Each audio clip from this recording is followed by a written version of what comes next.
Who do you look up to? A celebrity? A superstar? Or someone whose kindness changes lives in quiet, unseen ways? In the town of Willowbrook, young Micah Jenkins believes real greatness isn't about fame. It's about heart. His best friend, Jake, thinks otherwise. To him, only the rich and famous deserve admiration. But when a shocking scandal shatters Jake's belief in his hero, the boys face a tough question. What makes someone a role model? This is a story of friendship, discovery, and the power of everyday heroes. It will make you laugh, think, and even see role models in a new light. Stay tuned for the power of a role model in the small but lively town of Willowbrook, where everyone knew each other's names and secrets spread faster than a sneeze in a library. 11-year-old Micah Jenkins was convinced he had the best role model in the world, his neighbor, Mr. Felix Johnson. Now, Mr. Johnson wasn't a superhero. He didn't own a fancy car, and he certainly didn't wear a cape. But to Micah, he was legendary. Why? Mr. Johnson owned Turn the Page, the town's only bookstore, and every Saturday, he performed stories with voices so animated that even a lion would sound like a purring kitten. He had a way of making the smallest moments seem magical, and he treated every child who entered his store as if they were the most important person in the world. You see, Micah, Mr. Johnson often said, a role model isn't just someone famous, it's someone who makes you want to be better. Micah took those words to heart. He wanted to be like Mr. Johnson, wise, kind, and full of good stories. But his best friend Jake had other ideas. Micah, you've got it all wrong, Jake argued as they rode their bikes past the school. A real role model is someone like Xavier Cruz, the football star. He's rich, famous, and has 1 million followers on social media. That's not what makes someone a good role model, Micah countered. Mr. Johnson teaches us things, helps people, and… Yeah, but can he throw a football 50 yards? Jake interrupted. Xavier Cruz worked hard to be where he is. That's inspiring. The debate lasted for days until their teacher, Ms. Patel, announced a project. Who is your role model and why? Everyone had to pick someone and explain their choice. Micah didn't hesitate. His answer was clear. But Jake smirked. Just wait till you hear my report on Xavier Cruz.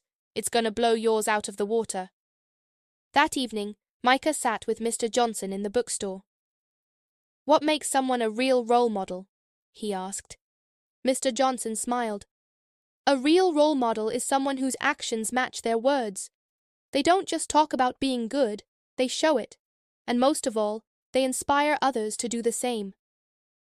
Micah pondered that. So, you?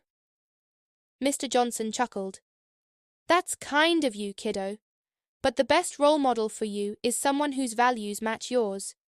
Someone who makes you want to do good, not just be good. Micah nodded, deep in thought. He started paying closer attention to people around him.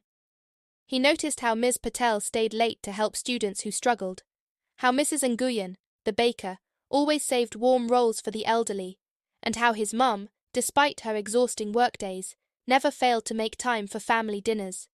The next morning, something unexpected happened.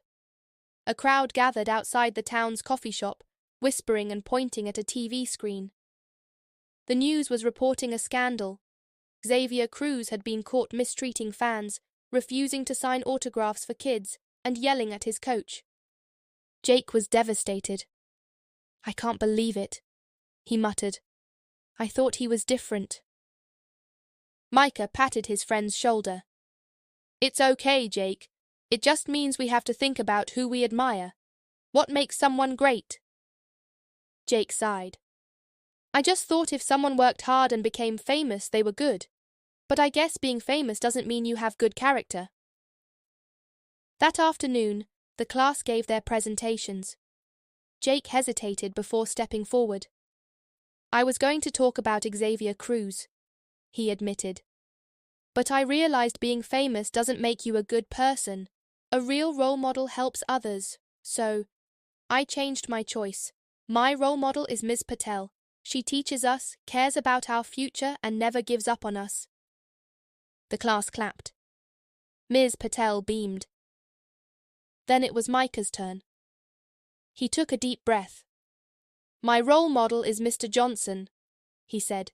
He teaches us that knowledge is power, kindness matters, and stories can change lives. He isn't famous, but he makes a difference. And that's what counts. The class cheered. Even Jake nodded approvingly. That evening, Micah visited Turn the Page as usual. Mr. Johnson grinned. I heard your speech was quite the hit. Micah smiled. You taught me that a role model isn't about fame, it's about who they are inside. Mr. Johnson winked. That, my boy, is the best lesson of all.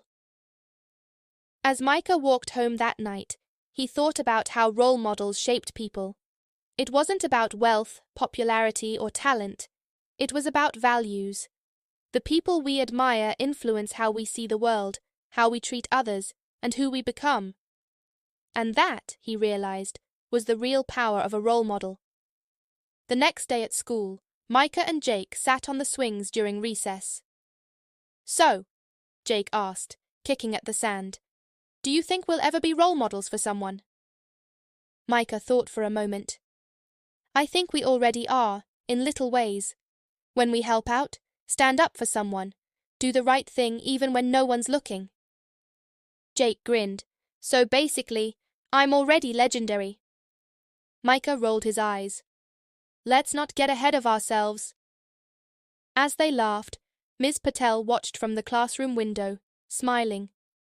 She knew they had learned the most valuable lesson, not just who to look up to, but how to be someone worth looking up to. That evening, as Micah sat on his porch watching the sunset paint the sky in shades of gold and pink, he thought about everything he had learned.